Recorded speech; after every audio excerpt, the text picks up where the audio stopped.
I'm Janet, and today we're going to be etching a coaster that I picked up at the dollar store. It is a ceramic coaster. It's square. It comes 2 in a package, but I do want to caution you that I have another package I bought, and the corners are all broken on the coaster, so you want to be really careful about that.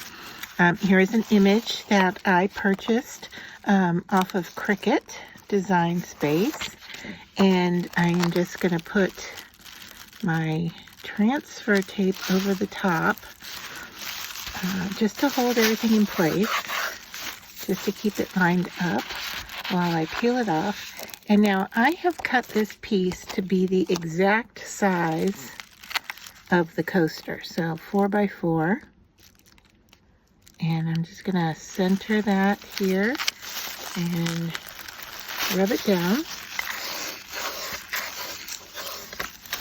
and then peel off the transfer sheet. Yep, that's what I was worried about. All right, so let's see if we can get this to stay put.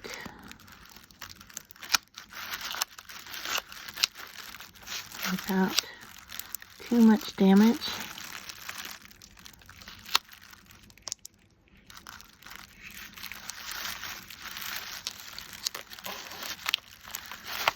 All right, there we go. Okay, so what I want to do now is just go over this really well.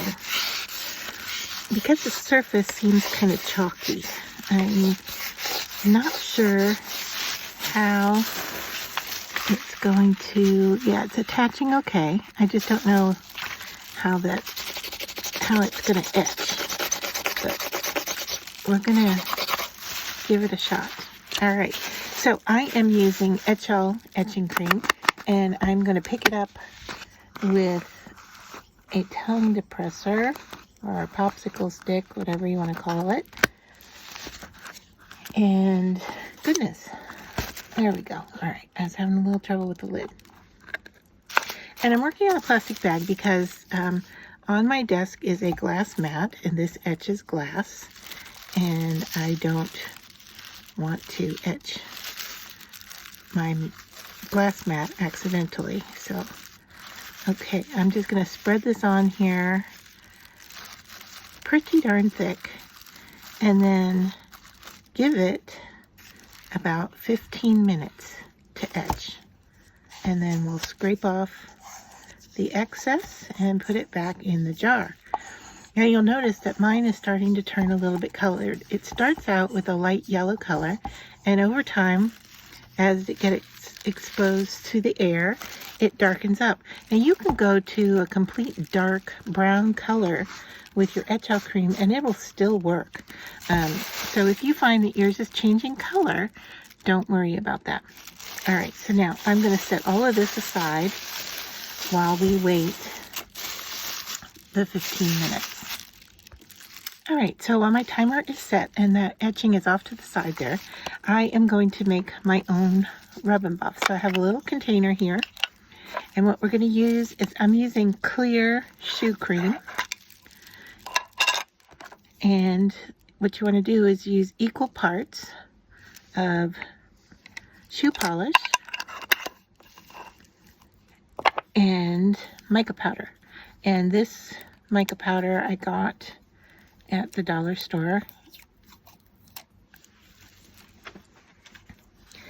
And so I'm just going to put a generous amount of it down there with the polish. Close this up so we don't make a mess. All right, and then we just want to mix these two together. Now, as I said, I'm working on a glass mat. You may want to work like on a Teflon surface, plastic, something like that, if you don't have a mixing surface like this. And then we just want to incorporate that mica powder into the shoe cream.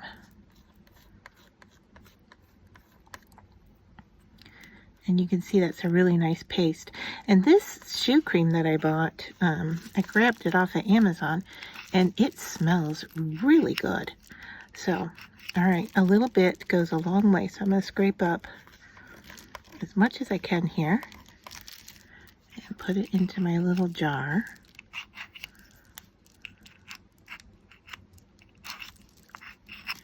And this is our homemade, you want to call it buffing wax, you want to call it DIY rub and buff. And get as much as I can into this little jar, because it will go a long way.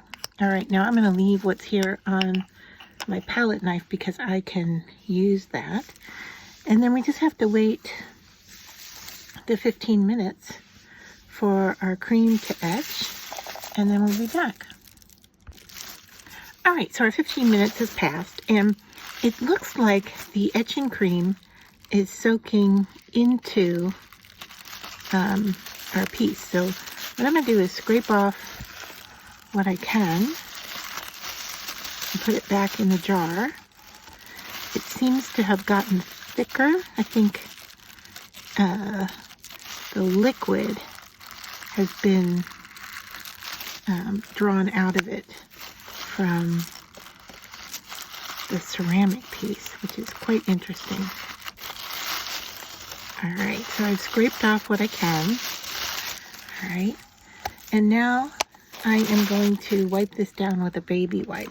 And for this process, because I want to color it, I am not going to remove my vinyl, because I think with the absorbency of the coaster, I'm just afraid that hopefully that'll stick back down there. We'll have to be careful.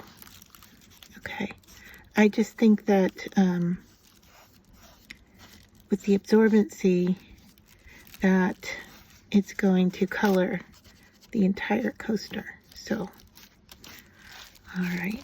I'm just going to gently work on this. And hopefully we've gotten the cream off of there. All right, and then I'm gonna bring in a dry cloth, dry this. And you know what, I'm gonna even hit it, because I can feel the moisture, I'm gonna hit this with a heat gun.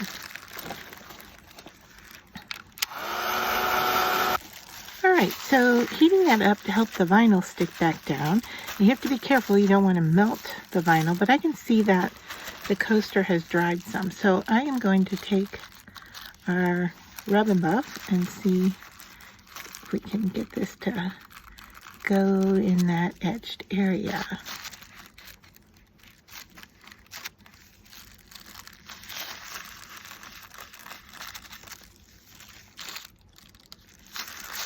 And the coaster is pretty absorbent, so it's going to absorb all this color.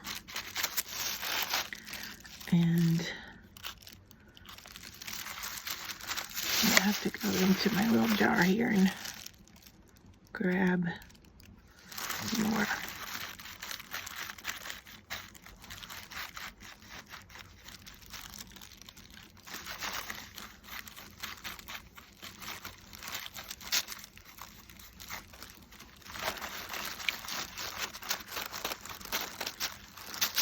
All right, there we've got our coverage. All right, I'm going to put the lid on this to save that.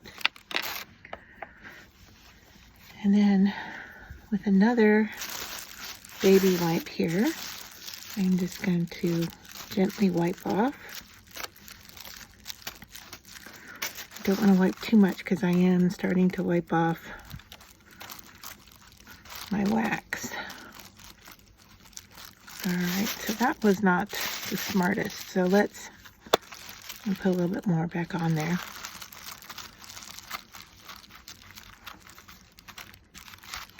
Okay. So I'm not going to wipe this off with a wet cloth.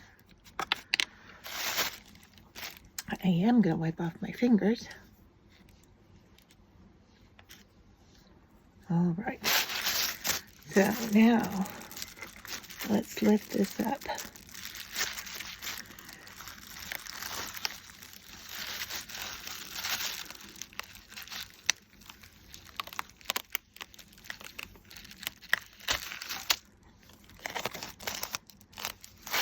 Set that off to the side. And there is our etched and colored coaster.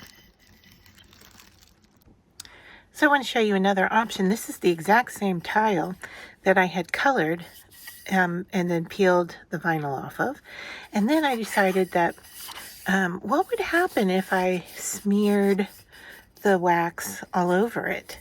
And so I did that, and I took a baby wipe and just rubbed over the surface kind of aggressively. And what happened is I got the reverse image, and it looks kind of aged and dated, and I really like this look as well. So let me know which one you like better, where the heart was colored in or where the background is colored. And you can see here that the etching did actually take place because it's now the resist for our wax.